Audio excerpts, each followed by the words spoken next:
As you can see, I've begun sealing the first wall with the Blue Max product. I chose this product when researching solutions because I honestly wasn't feeling too good about the more common brand and that it was actually going to work and safeguard what was going to be a significant investment in model railroad equipment. One thing I want to talk about before we go any further is ventilation.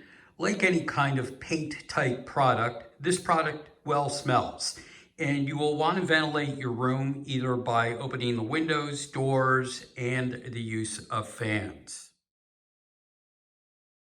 The Blue Max sealant is, well, bright blue, well, at least in the bucket. And I'll show you the value of that color here shortly.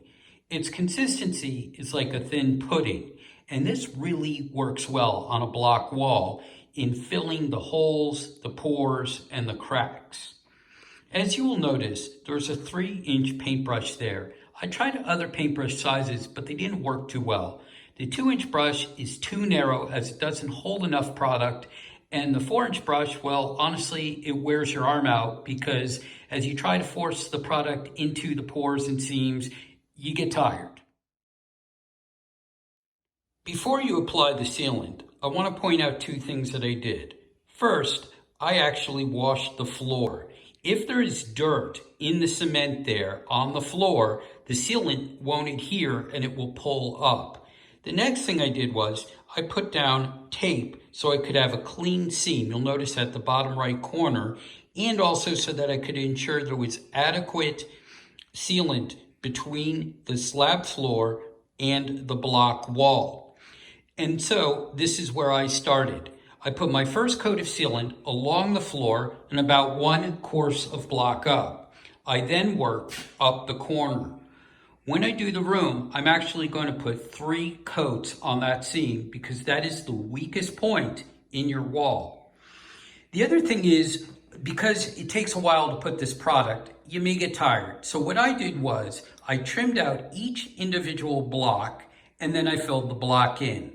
After doing a number of square feet of this really is about the easiest and simplest way to continue without getting overwhelmed. If you just get tired, you want to stop, well, it's a good stopping point.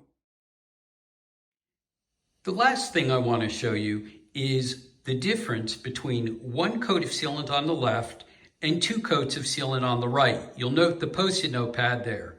There's also this other block here I wanted to show you.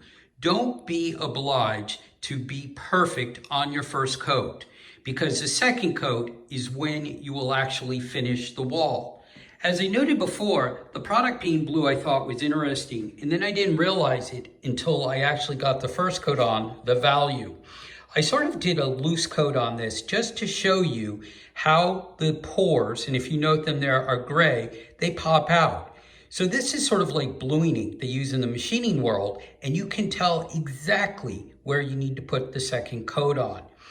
Now I'm going to move over to the right and you can see where the second coat is. Note how all the pores are filled.